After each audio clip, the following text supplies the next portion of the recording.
मदन सिराव आपके अपने YouTube channel जेके मदन सिराव पर हार्दिक अभिनंदन करता हूं। तो हम पढ़ रहे थे राजस्थान की ज्योग्राफी और राजस्थान की ज्योग्राफी के अंतर्गत हम पढ़ रहे थे राजस्थान की नदियां और राजस्थान की नदियों में हम आंतरिक प्रवाह की नदियां पढ़ रहे थे और आंतरिक प्रवाह में हमने पढ़ा था घग्गर नदी और अब आगे पढ़ेंगे हम बाणगंगा नदी यानी कि आंतरिक प्रवाह की नदियों में अगली नदी अपने पास कौन सी रहेगी? बाणगंगा। चलिए जानते हैं बाणगंगा के बारे में। बाणगंगा नदी, मेरे प्यारे दोस्तों ध्यान देना इस बाणगंगा नदी के। बाणगंगा नदी जो कि एक बंगाल की खाड़ी की ओर जल ले जाने वाली नदी थी अब नहीं है। बाणगंगा अपने यमुना की सहायक नदी है और अपने राजस्थान से जल ले जाने वाली ये चंबल के बाद दूसरी सबसे लंबी नदी होती थी कोई टाइम में, ठीक है। पर अब ये नदी कौन से पार्ट के अंतर्गत रखी गई है? इसे आंतरिक प्रवाह की नदियों में, क्योंकि यमुना नदी का जो बहाव क्षेत्र था, जो यमुना नदी का मैदान था, वो पूर्व की ओर खिसक गया है और पूर्व की ओर खिसक जाने के बाद ये जो नदी है इसमें थोड़ा गैप हो गया है, यानी कि यमुना नदी और बाणगंगा नदी के बीच में थोड़ा गैप हो गया है। तो ये नदी पूर्णतः यमुना नदी में जाकर नहीं मिलती है, इसलिए ये अपना पानी कहाँ छोड़ देती है? खुले मैदान में छोड़ती है, विलुप्त हो जाती है खुले मैदानों में। उत्तर प्रदेश में जाकर ये खुले मैदान में क्या हो जाती है? विलुप्त हो जाती है। इसलिए इस नदी को अब कौन सी नदियों में या फिर कौन से नदी पार्ट में रखा गया है? इसे आंतरिक प्रवाह की नदियों में। और ये प्रश्न 2018 में ये हुआ सेकंड ग्रेड एग्जाम में, उसमें पूछा भी गया था कि आंतरिक प्रवाह की वह कौन सी नदी है जो रुंडित सरिता के नाम से जानी जाती है? तो वो नदी कौन सी रहेगी? अपनी बाणगंगा नदी। समझ में आगे की बात था कि बाणगंगा नदी पहले आपको पानी किन्ने लेके जाती? बंगाल की खाड़ी की ओर, ठीक है। अब नदी आपको पानी खट लिया हुआ है आंतरिक प्रवाह की नदियां में शामिल, यानी कि रेतगत टिल्लामा की वजह नदी विलुप्त हो जाए, कोई दूसरी सहायक नदी में जाके कौन मिले? समझ में आगे नहीं? हाँ, आज चीज ध्यान में रखियो। अब पढ़ा हम बाणगंगा नदी को उद्गम, तो बस सीधी सी बात है, आपको से मैं डायग्राम बना लू, ये लो जैसा भी, ये अपना राजस्थान, यहां एक डिस्ट्रिक्ट है जयपुर, बाणगंगा नदी है। इस बाणगंगा नदी का उद्गम जो होता है वो कौन से डिस्ट्रिक्ट से होता है? जयपुर से। जयपुर के उपखंड शाहपुरा से, और शाहपुरा में स्थित पहाड़ियां, और शाहपुरा की पहाड़ियां कौन सी है? बैराट की पहाड़ी, बैराट की पहाड़ी। इस बैराट की पहाड़ी से ही कौन सी नदी का उद्गम होता है? बाणगंगा नदी का उद्गम होता है। पर मेरे प्यारे दोस्तों ध्यान रहे, इस बाणगंगा नदी के बारे में प्रश्न पूछे या न पूछे, पर इस बैराट स्थान से एक प्रश्न हर हाल में, कोई सा भी वो एग्जाम हो, चाहे वर्ष में 3 एग्जाम हो, चाहे वर्ष में 5 एग्जाम हो, चाहे वर्ष में 1 एग्जाम हो, तो हर एक एग्जाम में ये प्रश्न पूछा जा रहा है। कौन सा? बैराट। बैराट क्या है? बैराट का प्राचीन नाम था विराटनगर, विराटनगर, प्राचीन नाम विराटनगर। अपने बात करें तो 16 जनपद, और 16 जनपद में एक जनपद कौन सा? मत्स्य जनपद, मत्स्य जनपद। और इस मत्स्य जनपद की राजधानी विराटनगर थी, मत्स्य जनपद की राजधानी विराटनगर, ठीक है। तो ध्यान में रहे, अभी राजस्थान पुलिस में भी पूछा गया था मत्स्य जनपद की राजधानी विराटनगर, ये सेकंड ग्रेड में पूछा जा चुका है, ये प्रश्न एलडीसी एग्जाम में पूछा जा चुका है, और यही प्रश्न रीट परीक्षा में भी पूछा जा चुका है। लगातार ये प्रश्न आ रहे हैं, तो इस पर थोड़ा फोकस करें, ठीक है। तो मत्स्य जनपद की जो राजधानी है वो कौन सी है? विराटनगर। अब यही विराटनगर या फिर बैराट, यहाँ इस नदी के किनारे एक सभ्यता भी है, ठीक है। थोड़ा सा आगे चलकर हम चर्चा करेंगे, ठीक है। तो ध्यान रहे कि इस बाणगंगा नदी का उद्गम कहां से हुआ? जयपुर के शाहपुरा, और शाहपुरा में कौन सी पहाड़ियां हैं? बैराट की पहाड़ियां। और इस बैराट की पहाड़ियों से ये नदी उद्दित हुई। उद्दित होने के बाद में हम पढ़ेंगे नदी का बहाव क्षेत्र, ये लो बहाव क्षेत्र। नदी जयपुर में बही, जयपुर के बाद नदी आई दौसा में, और दौसा से नदी आई भरतपुर में। और भरतपुर से आगे चली गई ये नदी उत्तर प्रदेश में, उत्तर प्रदेश में। ठीक है, तो पहले ये यमुना में मिलती थी, अब यमुना में नहीं मिलती है। दोस्तों ध्यान रखिए, वो प्रश्न बहुत बार एग्जाम में पूछ चुके हुए है। यमुना की चंबल नदी के बाद राजस्थान से जल ले जाने वाली दूसरी सबसे लंबी नदी कौन सी है? तो कौन सी थी? बाणगंगा नदी। पर अब आप वो पानी है इसको लेके यमुना तक कौन पहुंचे? तो ये वास्ता कौन सी श्रेणी में आगे आंतरिक प्रवाह की नदियां में शामिल होगी है। तो ध्यान रखियो, अब आंतरिक प्रवाह में पूछी जाए रुंडित के नाम से या फिर ताला के नाम से या अर्जुन की गंगा, तो कौन सी नदी कहलाएगी? बाणगंगा नदी एक आंतरिक प्रवाह में शामिल है। ठीक है, तो बहाव क्षेत्र जयपुर, दौसा, भरतपुर और कटारी उत्तर प्रदेश, राजस्थान और उत्तर प्रदेश की सीमा पर ये क्या हो जाती है? विलुप्त हो जाती है। अब चर्चा करते हैं इसके उपनामों की, या नदी के उपनाम। तो इसे कहा जाता है अर्जुन की गंगा, अर्जुन की गंगा। इसे कहा जाता है ताला नदी, और ये नदी नहीं बोली जाए रुंडित सरिता नाम से या रुंडित नदी। ठीक है, क्योंकि आंतरिक प्रवाह में आती। ठीक है, अर्जुन की गंगा, ताला और दूसरों के नाम है रुंडित नदी। ये तीन नाम थोड़ा सा ध्यान में रखिए। नॉर्मल एग्जामों में जो पूछा जाता है प्रश्न, जैसे प्रीपीएड हो गया, बीएसटीसी एग्जाम हो गया, उनमें अर्जुन की गंगा से कई प्रश्न पूछे गए हैं। कौन सी नदी को कहा जाता है? तो अर्जुन की गंगा बाणगंगा को कहा जाता है। और अभी सेकंड ग्रेड में ये पूछा जा चुका है कि आंतरिक प्रवाह की रुंडित सरिता के नाम से किस नदी को जाना जाता है? तो कौन सी नदी जानी जाती है? बाणगंगा नदी। ठीक है ना। अब चर्चा करते हैं हम इस नदी के किनारे से संबंधित, कि नदी के किनारे हम बात करें जयपुर में, तो इस नदी पर एक बांध बना हुआ है। और नदी पर कौन सा बांध बना हुआ है? जमुआ रामगढ़ बांध। कौन सा? जमुआ रामगढ़, ये बांध बना है। और यही जमुआई माता का मंदिर भी है, जमुआई माता का मंदिर, जमुआई माता का मंदिर भी कटे अठी है, जो कि आमेर के शासकों की कुल देवी मानी जाती है जमुआई माता। और इष्ट देवी की हम बात करें तो शिला देवी। ठीक है, थोड़ा सा ध्यान रखना। तो जमुआई माता का मंदिर और जमुआ रामगढ़ बांध कौन सी नदी के किनारे है? बाणगंगा नदी के किनारे है। और कौन से डिस्ट्रिक्ट में है? ये दोनों जयपुर में है। ठीक है, आगे चलकर दौसा में बात करें तो दौसा में ऐसा कोई स्थान नहीं जो इस नदी के किनारे माना जाता है। और इसके बाद में आते हैं भरतपुर में। भरतपुर में इस नदी पर एक बांध बना हुआ है, और वो बांध है अनजान बांध। कौन सा है? अनजान बांध। ये भरतपुर में बना हुआ है अनजान बांध। अनजान बांध कैलादेव राष्ट्रीय उद्यान को जल आपूर्ति करवाता है।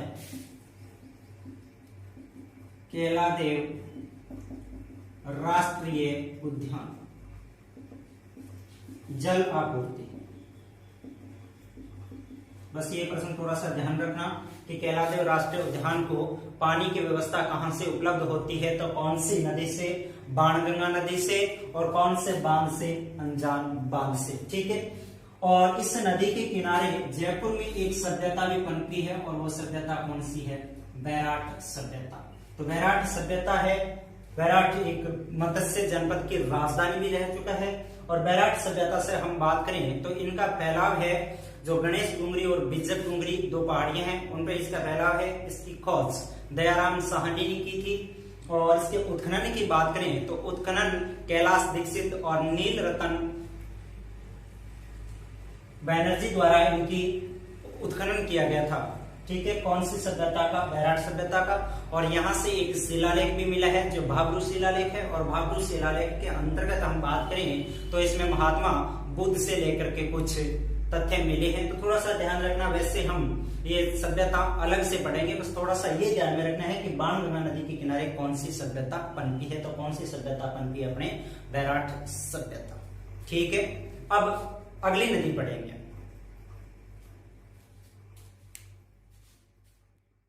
अपने पास अगली नदी है, और अगली नदी कौन सी है?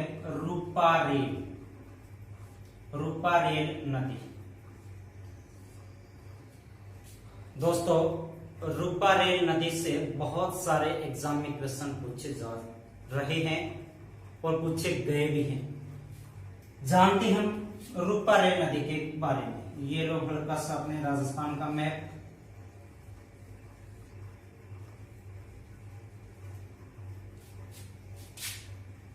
रूपा रेल नदी का उद्गम जो होता है अलवर जिले से होता है। कौन से डिस्ट्रिक्ट से? अलवर से। इस नदी का उद्गम अलवर जिले में, और अलवर जिले की एक तहसील कौन सी? थानागाजी। अलवर जिले की थानागाजी तहसील, और इस थानागाजी तहसील में एक पहाड़ी है और उस पहाड़ी का नाम है उदयनाथ की पहाड़ी। उदयनाथ की पहाड़ी। इस उदयनाथ की पहाड़ी से ही कौन सी नदी का उद्गम होता है? रूपा रेल नदी का उद्गम होता है। ये प्रश्न 2-3 एग्जाम में लगातार घूम रहा है। राजस्थान पुलिस 2014 में पूछा गया था प्रश्न, उदयनाथ पर्वत कौन से डिस्ट्रिक्ट में स्थित है? तो उदयनाथ पर्वत कौन से डिस्ट्रिक्ट में हो गया? पता चल गया ना कौन से में है? अलवर में। ठीक है। इसके बाद में प्रश्न पूछा गया था भरतपुर की जीवन रेखा किस नदी को कहा जाता है? तो भरतपुर की जीवन रेखा कौन सी नदी हो जाएगी? रूपा रेल नदी हो जाएगी। इसके बाद में एक प्रश्न और पूछा गया था, जो प्रश्न था अलवर की इस तहसील थानागाजी से। थानागाजी से क्या प्रश्न था? थानागाजी की हम बात करें तो लाल पत्थर की मूर्तियों के लिए, कौन से पत्थर की? लाल पत्थर की मूर्तियों के लिए, लाल पत्थर की मूर्तियों के लिए राजस्थान का कौन सा कस्बा प्रसिद्ध माना जाता है? तो लाल पत्थर की मूर्तियों के लिए थानागाजी, सफेद पत्थर की मूर्तियों के लिए सिकंदरा दौसा, और काले पत्थर की मूर्तियों के लिए भैंसलाना जयपुर। कौन समझ पाए? देखो, लाल पत्थर की इसकी मूर्ति बनेगी, पत्थर न काट के मूर्ति, चाहे वह बस गणेश जी की हुए, चाहे भगवान कृष्ण की हुए, चाहे हनुमान जी की हुए, कोई से भी प्रकार की मूर्ति हुए, तो लाल पत्थर की इसकी मूर्तियां खातर कस्बों प्रसिद्ध है, वो कौन से है? थानागाजी, अलवर को प्रसिद्ध। ठीक है। अब धोले पत्थर की, सफेद पत्थर की इसकी मूर्ति बनाई जाए, वहां खातर सिकंदरा दौसा प्रसिद्ध है। और बठी अपन बात करें काले पत्थर की मूर्तियां खातर, तो काले पत्थर की मूर्ति खातर भैंसलाना जयपुर प्रसिद्ध। ठीक है नहीं? हाँ। तो नदी को उद्गम अलवर जिले की थानागाजी तहसील की और कौन सी पहाड़ी से हुई? उदयनाथ की पहाड़ी से। और अब बात करें हम नदी का बहाव क्षेत्र। बहाव क्षेत्र, तो नदी के इस बहाव क्षेत्र में हम बात करें तो ये 2 डिस्ट्रिक्ट में बहती है। कौन से में? एक तो अलवर में हो जाएगी और दूसरा हो जाएगा भरतपुर। अलवर और भरतपुर में 2 डिस्ट्रिक्ट में ये नदी बहती है, और भरतपुर में कुशलपुर, भरतपुर के कुशलपुर के निकट ये नदी रेत के टीलों में विलुप्त हो जाती है। रेत के टीलों में विलुप्त।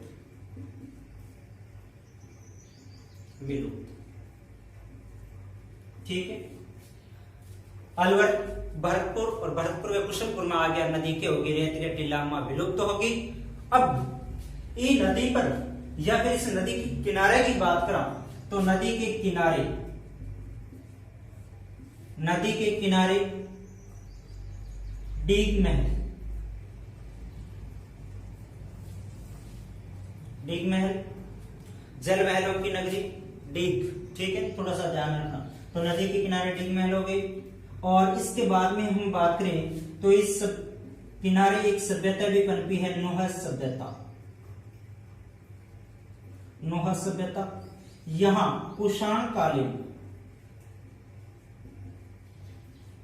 कुषाणकालीन पक्षी चित्रित ईंटें मिले हैं। ये प्रश्न राजस्थान पुलिस 2008 में पूछा जा चुका है। कुषाणकालीन पक्षी चित्रित ईंटें कौन सी सभ्यता से संबंधित है? तो कौन सी सभ्यता से हो जाएगा? नोह सभ्यता से। और नोह सभ्यता की बात करें तो ये कौन से डिस्ट्रिक्ट में है? भरतपुर में। और इस नदी पर एक झील भी बनी हुई है भरतपुर में, और उस झील का नाम है मोती झील। वाह वाह, के झील है। बहुत बार प्रश्न पूछे जाए मोती झील से, और सारा ज्यादा प्रश्न रह चुके हैं झील को। नील हरित शैवाल, कौन सा प्रश्न? नील हरित शैवाल, नील हरित शैवाल। तो नील हरित शैवाल की हम बात करें तो नील हरित शैवाल कौन सी झील में है? मोती झील में। और इस मोती झील के निर्माण, मोती झील का निर्माण करवाया था महाराजा सूरजमल जाट ने। सूरजमल जाट, मोती झील का निर्माण महाराजा सूरजमल जाट ने कौन सी नदी के पानी को रोककर। दोस्तों यही एक प्रश्न और बनता है जो कई बार एग्जाम में पूछा जा चुका है। जो पारिक श्रेणी के दुर्गों की हम बात करें तो उसमें पारिक श्रेणी यानी कि दुर्ग के चारों ओर एक खाई खोदी जाती है और उसमें फिर पानी भरा जाता है। तो पारिक श्रेणी के दुर्ग की बात करें तो पारिक श्रेणी का दुर्ग है भरतपुर दुर्ग, ठीक है, जिसे लोहा दुर्ग के नाम से जाना जाता है। ये प्रश्न 2004-8 राजस्थान पुलिस में रह चुका है। यथा नाम तथा गुण के नाम से कौन सा किला प्रसिद्ध है? तो महाराजा सूरजमल जाट द्वारा बनवाया गया भरतपुर का किला। तो इस किले के जो चारों ओर खाई खोदी गई है और उसमें जो पानी भरा जाता है वो इसी झील से एक नहर निकाली गई है। कौन सी झील से? मोती झील से। और नहर कौन सी निकाली गई? सुजान गंगा नहर, सुजान गंगा। तो सुजान गंगा नहर जो निकाली गई किनके द्वारा निकाली गई? महाराजा सूरजमल जाट द्वारा। और ये अपना पानी लेके भरतपुर के लोहागढ़ दुर्ग के चारों ओर पानी से भरा जाता है सुजान गंगा नहर से, ठीक है। तो मोती झील हो गई। और बात करें तो भरतपुर में ही इस नदी पर एक बांध बना हुआ है। और बांध कौन सा बना हुआ है? सीकरी बांध। तो भरतपुर में इस नदी पर कौन सा बांध बना हुआ है? सीकरी बांध बना हुआ है। कौन सी नदी पर? रूपारेल नदी पर। अधिकांश मायनों में हम देखें तो भरतपुर की जीवन रेखा कहा जाता है इस नदी को, जीवन रेखा।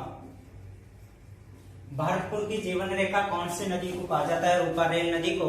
पर दोस्तों यहीं से एक प्रश्न और उठकर आता है, वो प्रश्न पूर्वी मैदान से लेकर संबंधित है। और पूर्वी मैदान में भी हमने अलवर भरतपुर को शामिल किया था, ठीक है।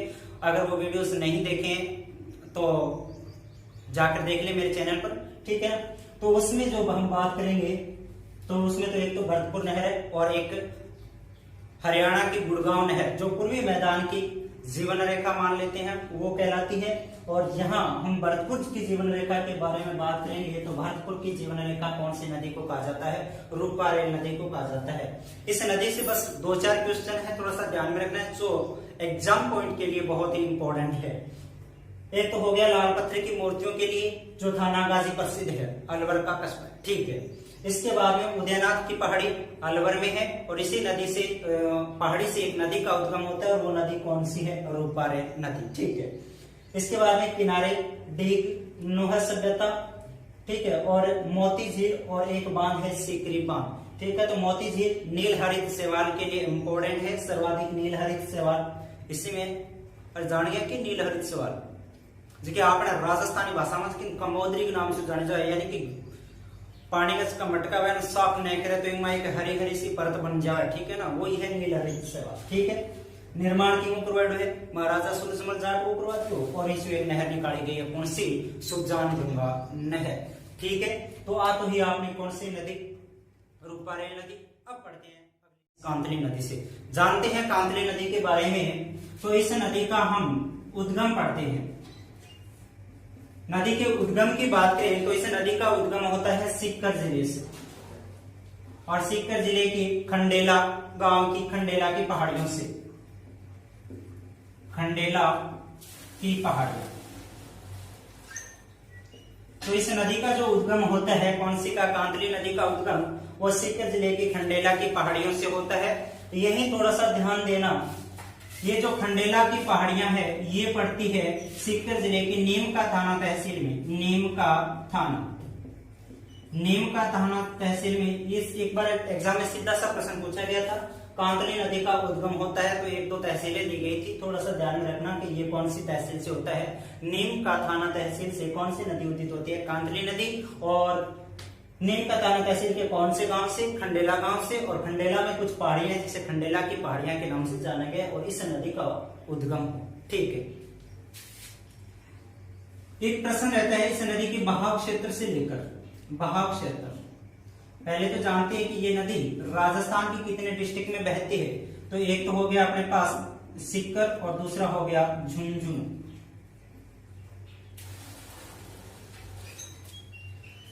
सीकर और सीकर से चल के ये चलती है झुंझुनू में, और सीकर से बहकर थोड़ा सा झुंझुनू की सीमा पर जाके और कौन से में, मंडरेला गांव में विलुप्त हो जाती है, मंडरेला। तो सीकर जिले के सीकर में और झुंझुनू के कहा, मंडरेला गांव में जाकर ये नदी क्या हो गई, विलुप्त हो गई। अब यहीं से एक प्रश्न और उठता है, इस नदी के बहाव क्षेत्र को क्या कहा जाता है? तो इस नदी के बहाव क्षेत्र को तोरावाटी कहा जाता है। देखें तो प्राचीन टाइम में बताया जा रहा है कि यहाँ तोमर वंश के राजपूत रहते थे, और उन तोमरों की वजह से ही इस नदी का जो पेटा था, जो बहाव क्षेत्र था, वो धीरे धीरे होकर किस नाम से जाना गया, तोरावाटी के नाम से जाना गया। ठीक है, इस नदी को कांटली नदी के नाम से भी जाना जाता है, कांटली नदी। यानी हम उपनाम की बात करें तो ये हो गया कांटली नदी।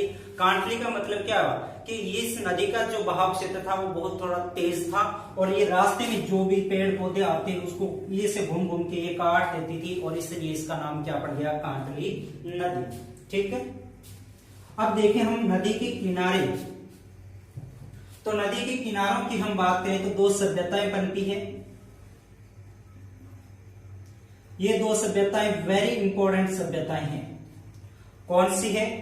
एक तो है गणेश्वर सभ्यता। गणेश्वर सभ्यता, गणेश्वर सभ्यता जो कि कांतली नदी के उद्गम स्थल पर स्थित है। ऐसे दो बार प्रश्न पूछा जा चुका है कि नदी के उद्गम स्थल पर कौन सी सभ्यता है और नदी के विलुप्त स्थान पर कौन सी सभ्यता पनपी है।